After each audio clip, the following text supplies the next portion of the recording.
ما أنذر آباؤهم فهم غافلون لقد حق القول على أكثرهم فهم لا يؤمنون إنا جعلنا في أعناقهم أغلالا فهي إلى الأذقان فهم مقمحون وجعلنا من بين أيديهم سدا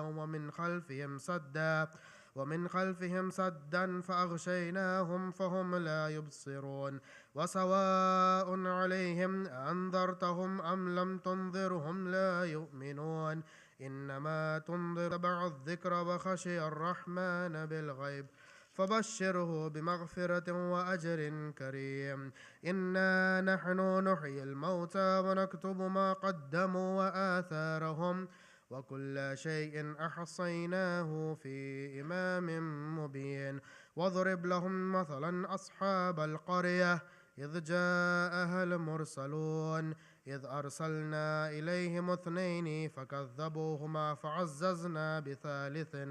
فعززنا بثالث فقالوا إنا إليكم مرسلون قالوا ما أنتم إلا بشر مثلنا وما أنزل الرحمن من شيء إن أنتم إلا تكذبون قالوا ربنا يعلم إنا إليكم لمرسلون وما علينا إلا البلاغ المبين قالوا إنا تطيرنا بكم لئن لم تنتهوا لنرجمنكم وليمسنكم منا عذاب أليم قالوا طائركم معكم أئن ذكرتم بل أنتم قوم مسرفون وجاء من أقصى المدينة رجل يسعى قال يا قوم اتبعوا المرسلين اتبعوا من لا يسألكم أجرا وهم مهتدون وما لي لا أعبد الذي فطرني وإليه ترجعون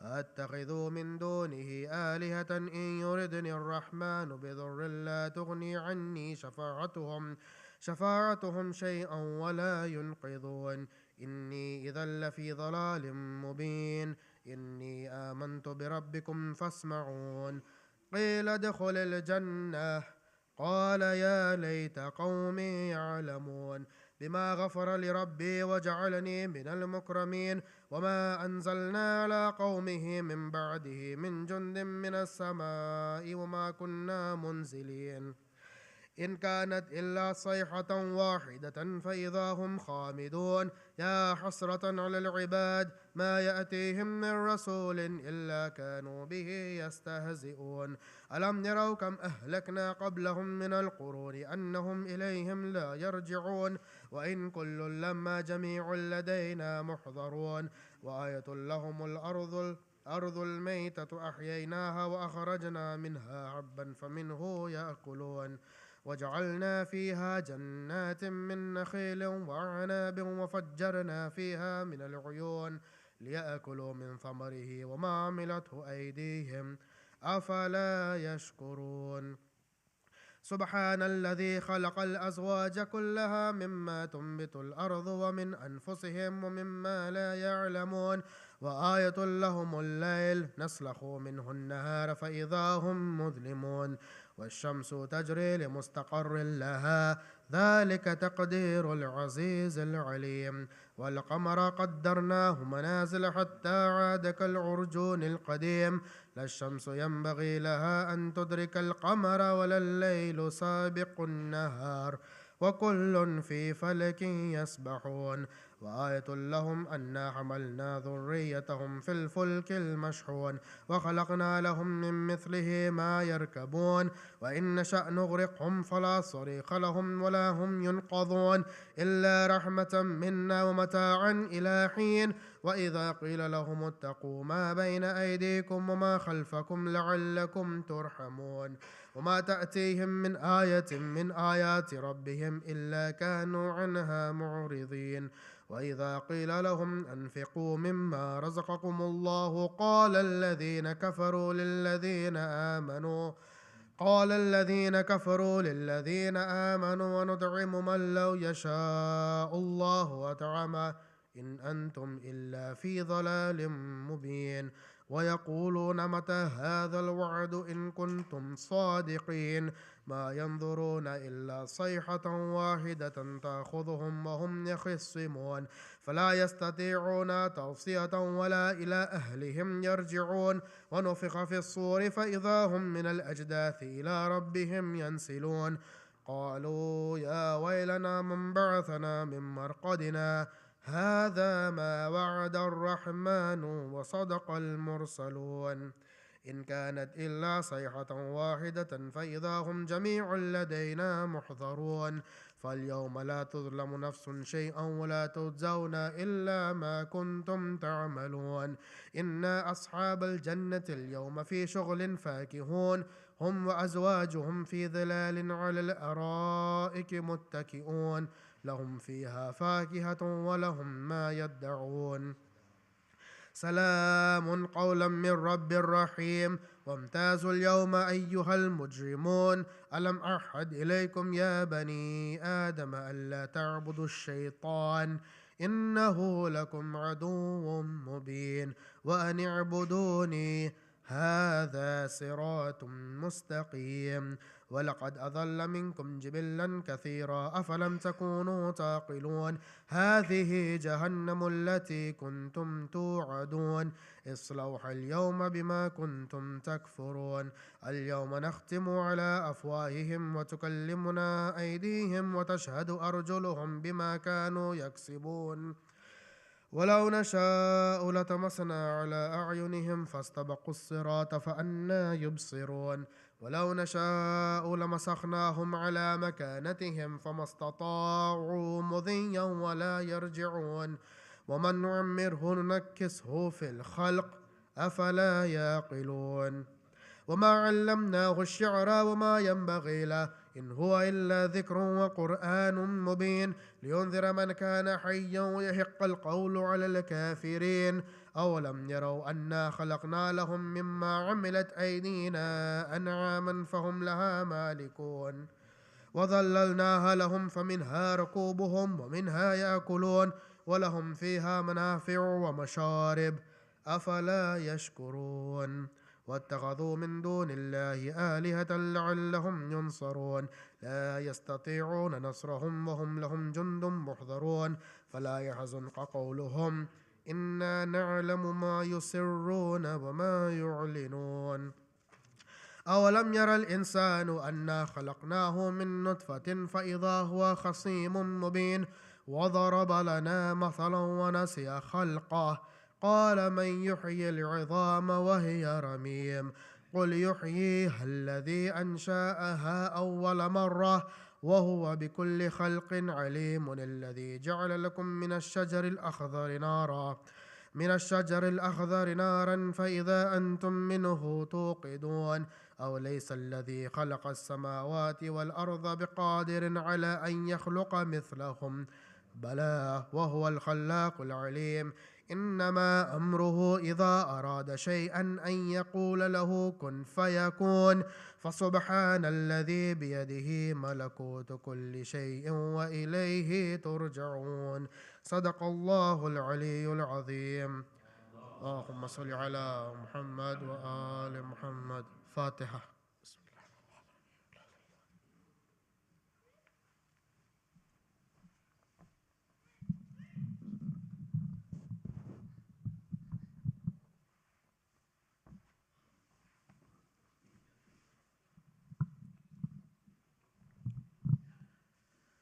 محمد وآل محمد صلوات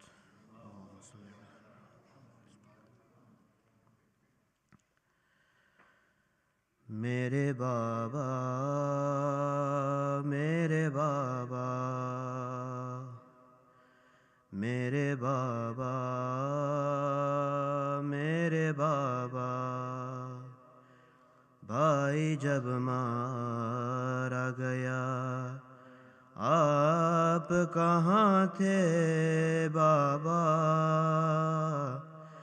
तीर असगर पे लगा आप कहाँ थे बाबा कत्ल अब्बास हुआ आप कहाँ थे बाबा मेरे बाबा मेरे बाबा सब ये कहते हैं कि है नेमत दावर पानी बंद करता है कहाँ कौन किसी पर पानी ये सितम हम पे हुआ आप कहाँ थे बाबा मेरे बाबा मेरे बाबा आया असगर सर में दांत हुआ और सितम सूखे होठों पे जुबां उसने फिराई जिस दम तीर जब इसको लगा आप कहाँ थे बाबा मेरे बाबा मेरे बाबा बाद शब्बीर हमारा कोई वारिस न रहा अश्किया आ गए खैमों में हुआ हशर बपा जब छीनी मेरी रिदा आप कहाँ थे बाबा मेरे बाबा मेरे बाबा मेरे बाबा मेरे बाबा मोहम्मद वाले मोहम्मद सल्लल्लाहु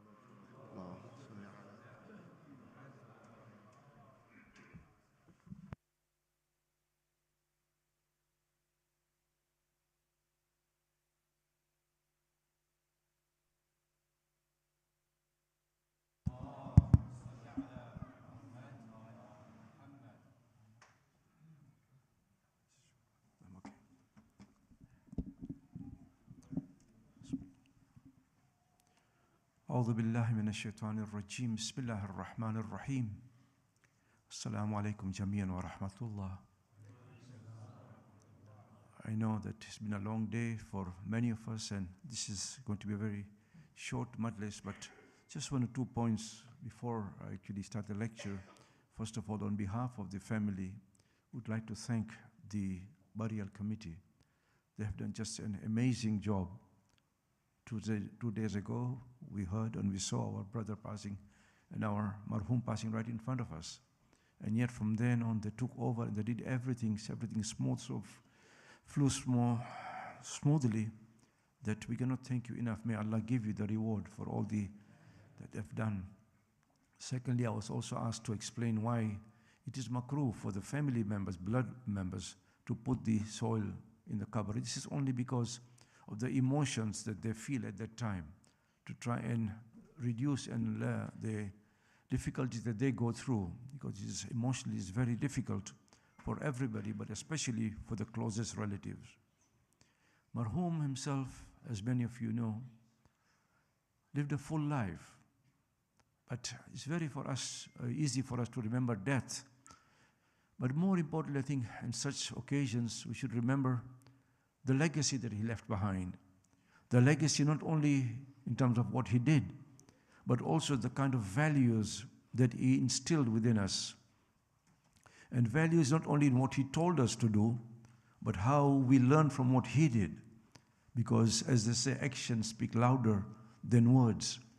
And I know all the family members learned a lot, not only from the advices and what he said, but also from what he did. And I just want to spend a few minutes on one important aspect that he taught me, certainly, the importance of the family. And that family concept comes from the Quran itself. The Quran is deeply concerned that we as human beings stick together and be close as a family. Why? Because the family is the nucleus, if you like, of a much larger good society. If a society is based on virtuous families, then the society will become virtuous itself. And therefore, in one of the most beautiful verses in the Quran, in Surah Al-Furqan, رَبَّنَا هَبْ لَنَا مِنْ أَزْوَاجِنَا وَذُرِّيَّاتِنَا قُرَّةَ أَعْيُنٍ. Ya Allah, give us amongst our spouses and our offspring those who will delight our eyes. وَجْعَلْنَا لِلْمُتَّقِينَ إِمَامًا. In other words, because of my family, I should not only be a muttaqi, but an imam of the muttaqi. In other words, I should show others what it means to be a muttaqi. Families demand not only that we be related to each other, but most importantly, be connected to each other. Many a time these days, say this person is a family member or is related to me, but more importantly is how we connect with each other.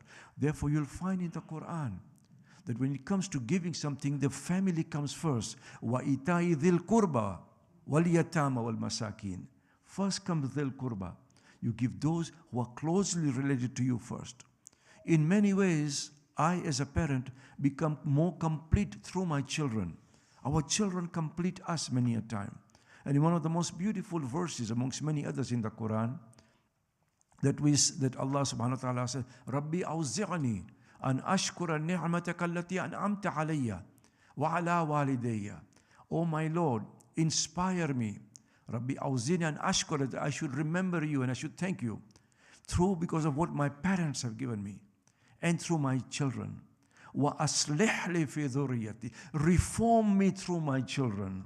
How many times our children put us to shame? They reform us rather than us reforming them. So we become more complete through our family and through our children. Unfortunately, these days, I find, I don't know about you, that because of this thing here called cell phones, we hardly have the time to meet with each other. Everything is through WhatsApp and so on. This has become such a disease, the cell phone is. I have seen personally people doing the tawaf. During the tawaf, they're talking on the cell phone. I'm like, who are you talking to? Malikul Maut? Or Jibrail? I don't know. But we are so addicted to it. Cell phones are important, but more importantly, the social contact with each other. I was talking yesterday about ihsan, beautiful deeds. And look again at the importance that the Quran pays to the family. وَقَضَى رَبُّكَ أَلَّا تَعْبُدُوا إِلَّا إِيَّهُ. Your Lord has decreed that you will worship only Him. And without even a comma or anything, the same verse continues. وَبِالْوَالِدَيْنَ إِحْسَانًا. وَقَضَى رَبُّكَ أَلَّا تَعْبُدُوا إِلَّا إِيَّهُ وَبِالْوَالِدَيْنَ إِحْسَانًا. That you will do ihsan to your parents. And ihsan in Arabic doesn't mean what it means in Swahili or in Urdu. No. Ihsan in Arabic means to give back the beautiful deeds that your parents taught you. Because you can never ever do ihsan, that is, you can never ever do a favor to your parents after what they have taught you. This concept of close connection between the children and the parents and the family in general is seen so many times in the Quran. Very briefly, you'll recall when Maryam brings the child, Isa alayhi salam, back to Jerusalem. And the people are surprised. Where did this child come from? See how they connect immediately Maryam with her parents. It says, Ma kana abuki mrusuin, wa ma kanat ummuki baghiya. Your father was a good man. He was not evil. Your mother was very chaste. Where did this child come from? In other words, they connected the actions of the virtue of Maryam with her parents. And then she points to the child. We know the rest of the story. But one of the things that Isa alayhi salam says at that time, that Anni Abdullah, I am the servant of Allah.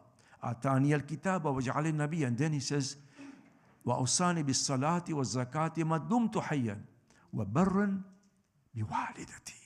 That Allah has asked me to pray and to give zakat for as long as I am alive and to do birr to my mother. He couldn't say my parents because he don't have a father. To do birr to my parent, to my mother.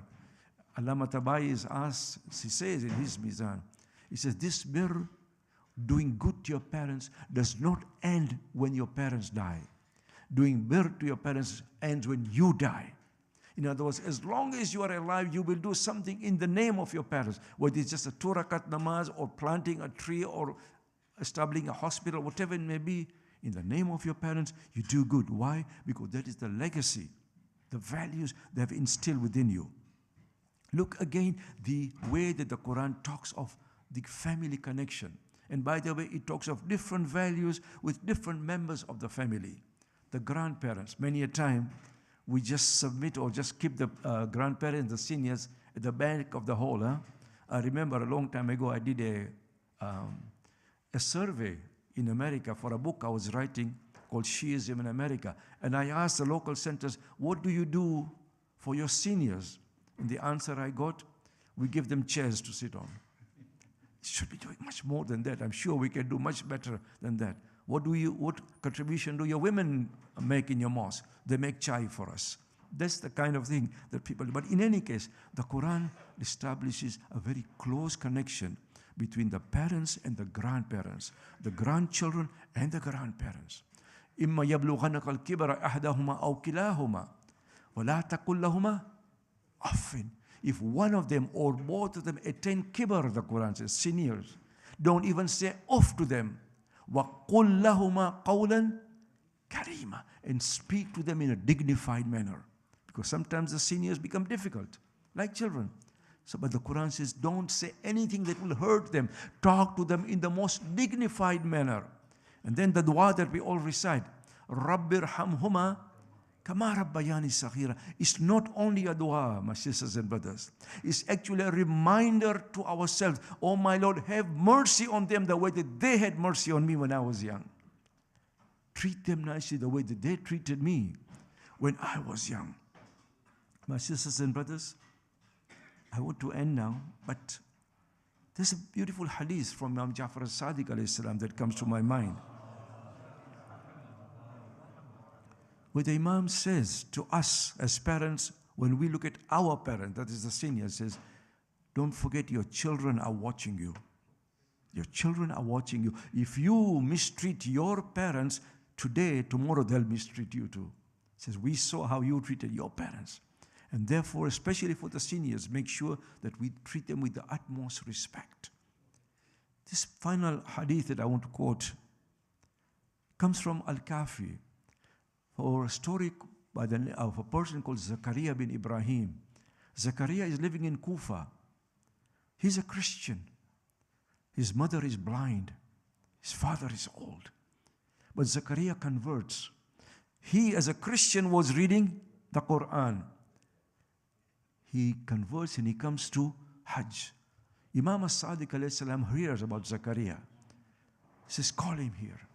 So Zakaria comes to Imam as-Sadiq in Makkah. The Imam says, I understand you converted. What made you into a Muslim? Zakaria says, as a Christian, I was reciting the Quran. And I came across this verse, chapter 42, verse 53. Ma kunta ta'lamu ma kitab walal iman. You did not know what the book was, neither did you know the faith. وَلَكِنْ جَعَلْنَاهُ نُورًا نَهْدِي بِهِ مَنْ نَشَاءُ مِنْ عِبَادِنَا. But we have made this book a light to enter into the hearts of those whom we love. We have made this book a light to enter into the hearts of those whom we love. Zachariah says, when I read this verse, just that one verse, I knew that God was speaking to me. So I became a Muslim. And then Zachariah says, Yabna Rasulillah, I have many questions. I'm new to Islam. The Imam says, ask. He asks so many questions. Then the final question, he says, I'm a Christian, I'm a Muslim, but my mother is Christian. She is blind. My father is old. How do I treat them? And the Imam says, because you are a Muslim, now you have to treat them better than what you treated them before. Because Islam gives you that responsibility. Your treatment to them should be better than what it was before. Islam is not a favor, it's actually a responsibility to us. Zakaria goes back to Kufa. The mother is blind, but she's very sensitive. Zakaria is now washing the dishes. He's combing her hair. He's doing everything, all the chores at home. The mother says, Zakaria, I see a big change in you. What brought about that change? Zakaria says, Mother, I went for Hajj and I met the great-great-grandson of the grandson of the Prophet. And he said, I should be doing this for you. This is not my favor, it's my responsibility to you. The mother says, Zakaria, I love this religion. Any religion that teaches you to behave with your parents like this is a good religion. I want to become a Muslimah. Teach me Islam today. Zakaria does the talqeen. Talqeen is not only for the dead, by the way. Talqeen is also for those who are alive. Talqeen means dictation. Zakaria does the talqeen. The mother becomes a Muslimah, and the same night she passes away. But she passes away as a Muslimah. As a Darana Hussein, I was saying yesterday that when you go to the haram of Imam Hussein, in the Ganja Shuhada, look at the names. Because many of those names are unfamiliar to us. We only know of a few. There is one particular name that strikes me most. Amr bin Junada. Amr is a 10-year-old boy, 10 years old. He was there, his mother was there, and so was his father. The father goes and gives his life for Imam Hussein. Look at the women, the role that women played in Karbala is amazing. The mother, Bahariya is her name, calls Amr, says, Amr, I want you to go and give your life now. I know it's not wajib on you, but I want you to go and sacrifice your life for Imam Hussein. She dresses her own son for the battle. Amr comes to Imam Hussein and says, Ya Rasulullah, I want to give my life. Imam Hussein says, did you talk to your mother about this? Have you asked your mother? He says, she is the one who asked me to come. She is the one who dressed me up for the battlefield. Amr comes to the battlefield. As a young boy, not only kill him, they cut off his head and throw them back to the mother. This is how ruthless these people were. Yesterday I was also saying that when you have time, go to the Khaimaka and spend some time there. Think of all the spiritual qualities, the spirituality of that place. This was the night on the eve of Ashur, where Imam Hussein and his ashab used to recite the whole night Quran, do the istighfar. A time comes on the day of Ashur when Imam Hussein comes out from his tent. He's all alone now. He looks to the right, to the left. Aina anta ya Habib? Aina anta ya Muslim? Aina anta ya Zuhair? Aina anta ya Abbas? Nobody's left anymore. Hussein goes back to the tent. He starts speaking to his sister. And then the sister says, come closer to me. She kisses the neck of Hussein. Imam Hussein says, why are you kissing my neck, O Zainab? He says, this is the wasiyah of our mother. Imam takes the hands off Zainab and kisses the hands. She says, why are you doing this? So this is also the wasiyah of our mother. Azadar and Hussein, and then Zainab and Hussein go to the Khayma of Zainul Abidin. The riwayat says Zainul Abidin was so sick he was sleeping. Zainab says, better Sajjad, wake up. Your father has come to talk to you. Zainul Abidin, the moment he opens his eyes when he sees his father, the first question he asks, Ya Abata, Aina Ammi Abbas? Where is my uncle Abbas? Because if Abbas was here, Hussein would not be in the state. Imam Hussein points to the river. Aina akhiye Ali Akbar, where is my brother Ali? Imam Hussein said, do not ask anymore. Apart from you and me, there's no male adult alive. The Imam gives the wasiyah to Zainul Abidin, O bet Ali, when you go to Medina, give my salams to my Shia and tell them that when you drink cold water, remember the thirst of Hussein. ألا لعنة الله إلى القوم الظالمين سيعلم الذين ظلموا أي منقلب إنا لله وإنا إليه راجعون. Ya Allah, for the marhum for whom this majlis, and for all the marhumin, Ya Allah, forgive them their sins. Grant them the closest place with your chosen one, the Ya Ma'asumin. Ya Allah, forgive us our sins. Those who are sick, wherever they may be sick, grant them a complete and speedy recovery. And hasten the appearance of our 12th Imam, Hazrat Hujjah alayhi salam.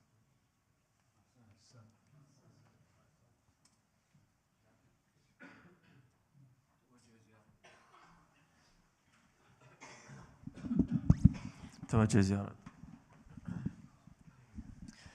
السلام عليك يا رسول الله، السلام عليك يا نبي الله، السلام عليك يا أمير المؤمنين، السلام عليك يا فاطمة الزهراء سيدتي نساء العالمين، السلام عليك يا حسن المجتبى، السلام عليك يا أبا عبد الله وعلى التسعة المعصومين من ذريتك علي بن الحسين ومحمد بن علي وجعفر بن محمد وموسى بن جعفر وعلي بن موسى ومحمد بن علي وعلي بن محمد والحسن بن علي والخلف الهادي المهدي عجل الله تعالى فرجك وسهل الله مخرجك وظهورك وجعلنا من أنصارك وأعوانك.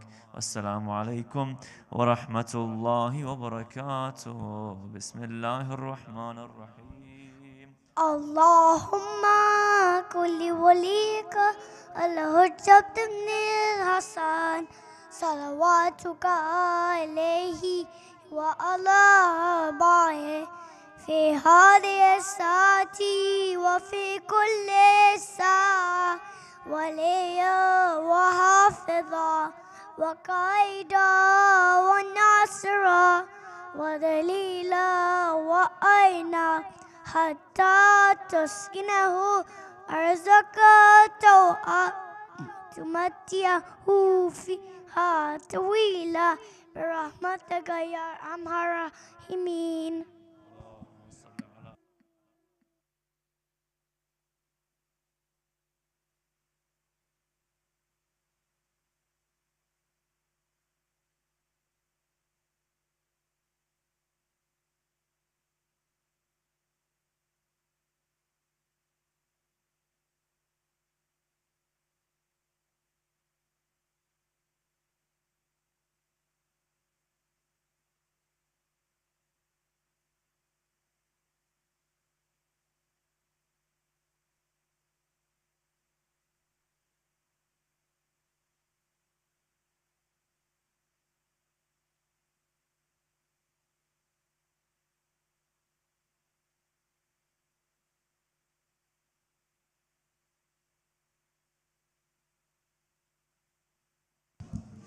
Muhammad wa ali Muhammad salawat. Mu'mineen, please settle down. We're having niyaz now, and I will be I'll be sat at the desk there collecting sadaqat in the name of Marhum. If you so want to donate towards any charities. And then we will greet the family afterwards, after Niyaz. If they could line up here after they finish, we could give them condolences then. Al-Fatiha.